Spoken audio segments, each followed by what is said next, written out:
blessed us with a home whose beauty given free its people freely see, so hearts may freer be to greet with hope upon the sands the waves which flee despair, the inland bounty share, our lives such wealth repair.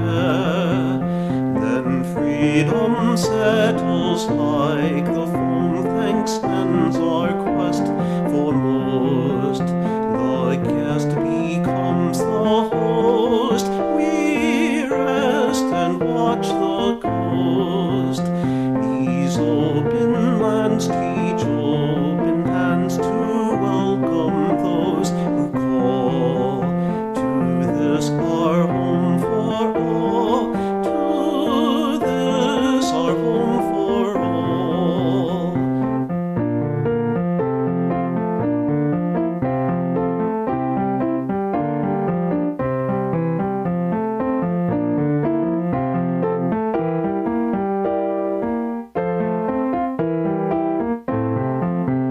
Then freedom settles like the foam, thanks ends our quest foremost. The guest becomes the host, we rest and watch the coast. These open lands teach open hands to welcome those who call to this our home for all, to this our home for all.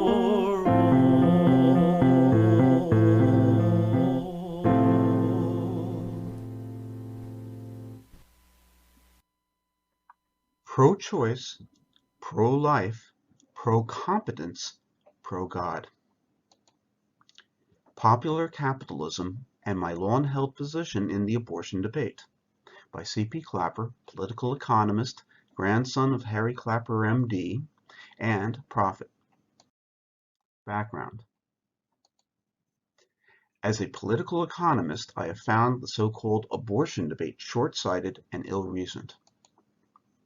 As the grandson of a well-regarded surgeon and general practitioner, I have been appalled at the way that the political posturing around this issue has hijacked and debased the practice of medicine. As a man of faith, I have been deeply offended by the attitudes fostered by the political posturing around this issue. Popular capitalism. My seminal work in political economy, Popular Capitalism, proves that the provision of the necessities to the people is the cost of sovereignty for any political economy. When that provision is made without conditions or requirements, it is not only liberating, it is efficient. The natural consequence of an unconditional provision is the formation of colleges of extended families, each of which nurtures its young into virtuous adults, not beholden to special interests, whether within or without that college. In the case of the United States, such a provision can implement a uniform rule of naturalization over the course of 365 weeks of residence, or 7 years. The lack of choice in democracy and its mercantilism. Democracy is literally people rule, with the applicable Democrat robbing their people of choice. It therefore stands to reason that its economic system, mercantilism, would emphasize ruling people, and so it does.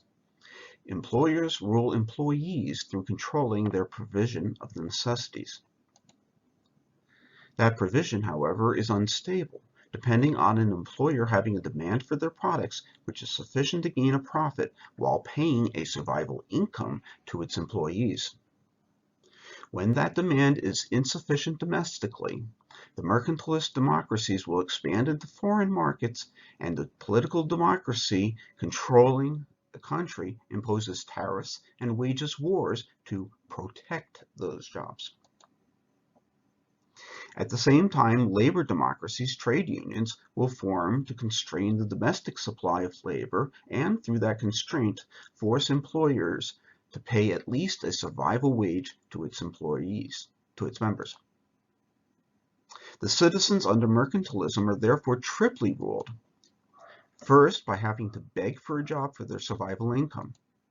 Second, by having to beg to become a member of a labor union in order to effectively beg for such a job. And third, by sending their children to fight in democratic mercantilist imperialist wars in order to protect their jobs.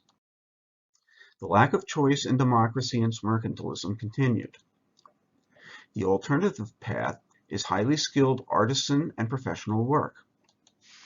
But labor for such work is more constrained as it requires the certification of schools. Guilds and skilled trade unions, also trade schools for artisans, and academic colleges and universities for professionals. Citizens thus have less choice. They have to beg to get into a good school, to do what they are told. Once there, to get good grades in the mandated courses as opposed to learning, so that they get a degree, so that they are able to beg the gatekeepers at companies for a job just for a survival income. In this way have the children, male and female, been forced into a dystopian regime of careers. The certification of skilled labor, encouraged by this limited choice, then increases its supply, making a full provision of the necessities less likely with work in a career using that skill.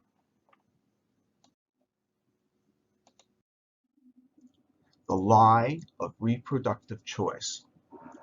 At this point, we need to call out the supporters of the so-called pro-choice position. All through their lives, women have not had any choice in their lives. Neither have the men. Neither have their parents. All have had to serve the mercantilist lords of employment. So much so that when they become pregnant, they have had to sacrifice their babies to the mammon of careerism. Even if they defy that heartless idol in the first instance, they are forced to sacrifice their children later, relinquishing the sacred office of parenthood to the child care industry. Position point number 1. I am pro-choice of the baby-to-be. Each baby-to-be must be given the choice to survive and then to thrive. After birth, the child must be given that choice throughout their lives with a weekly stipend, with $40 at birth and an additional $4 per week for each week that they are a resident of this country, up until their 365th week, after which they get a $1,500 weekly citizen stipend. This stipend gives the child the freedom to choose to do what they want to do with their lives, free from the tyranny of careerism, and free from the burdens of high-pressure schools and examinations which that careerism imposes. The stipend liberates them from the mercantilist democracy which places taskmasters over them each step along the way. These taskmasters are often the rapists of girls or the bosses who demand that their lovers be childless. This is how girls find that their lovers do not want to be fathers, the boys pressuring them to abort their love child. The stipend removes all of this anti-choice. Position point number 2. I am pro-life of the mother-to-be. It should be noted that the way the stipend gives the baby-to-be freedom to choose throughout their lives is that it removes the duress of survival affecting their choices. Yet not only does this promote the life of the mother-to-be up to the point of pregnancy, the access to quality nutrition which the stipend enables promotes healthy pregnancies. I go further in the support of the lives of mothers-to-be in that I consider their lives to be paramount, in that they are established members of colleges of extended families. Women are part of their respective colleges of extended families, their communist households, first and foremost, and in triage during a pregnancy, their lives take priority. Position point number 3. I am pro-competence in deciding whether a medical abortion is necessary.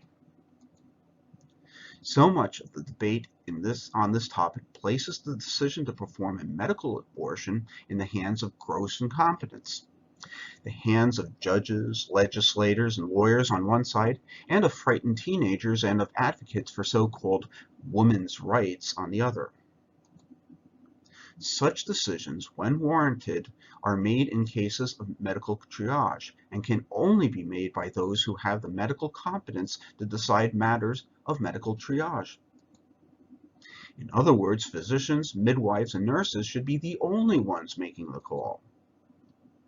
As such, medical personnel should be performing the triage with bias towards the life of the pregnant woman, point number 2, and without the untoward influence of forces which limit the choices of the people in general, point number 1, to careerism. Position point number 4, I am pro-God. As in so many other matters, conservatives posture as pro-God while setting themselves up as authorities and Democrats in opposition to God. Those with any understanding of miscarriages realize that they are, in fact, natural abortions. Thus, when conservatives say that all abortions are cases of baby killing, they are accusing God, in the role of the God of nature, of killing babies with every miscarriage. I defend God against the conservatives, noting that miscarriages, the abortion of sickly fetuses in nature, is God's way of saving them from a tortured and painful life. I defend God against the liberals in noting that surviving pregnancy is proof positive of a sufficiently healthy baby, whatever their defects. Miscarriages are the litmus test. To reiterate, I am pro-choice of the baby to be throughout life with a $1,500 weekly citizen stipend. Hashtag $1,500 weekly citizen stipend. I am pro-life of the mother whenever there is a triage in pregnancy. I am pro-competence of the physician. I am pro-God of judgment in nature.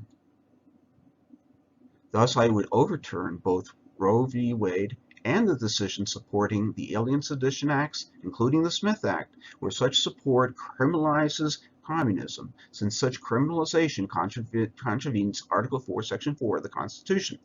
Communist households being at the very heart of republics, and thus of any republican form of government. The end of this explication of my position in the so-called abortion debate.